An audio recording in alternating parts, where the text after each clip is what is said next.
మేము ఫస్ట్ నుంచి కూడా మాకు పంట పండితే ఇంకో పంట పండితే సంవత్సరానికి ఒక క్రాప్ కాదండి, ఇది మల్టీ క్రాప్స్ ఉన్న ఏరియా.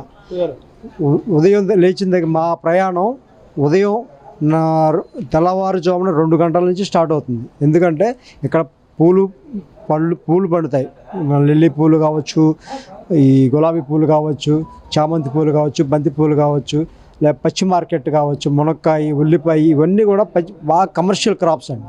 ఇవన్నీ కూడా మేము పొద్దున్నేసి మా పొలం వెళ్ళి కోసుకొని విజయవాడకు దగ్గరలో ఉన్న మార్కెట్కి వెళ్ళి మేము మార్కెట్ చేసుకొని ఎంతో కొంత 500, 1000 రూపాయలు, 2000 రూపాయలు ఏదైతే మాకు ఈల్డ్ ఉందో వచ్చిన దాన్ని బట్టి మేము జేబులో వేసుకొని వచ్చి ఇంటి దగ్గర ప్రశాంతంగా ఉంటామండి. అలాంటి ఏరియాని నోటిఫికేషన్స్ ఇచ్చి డిస్టర్బ్ చేశారు. మొన్న పూలింగ్లో ఉంది, పోలింగ్లో ఉంటే అమ్మిన వాళ్ళు అమ్ముకుంటున్నారు, ఇచ్చిన వాళ్ళు ఇవ్వట్లేదు.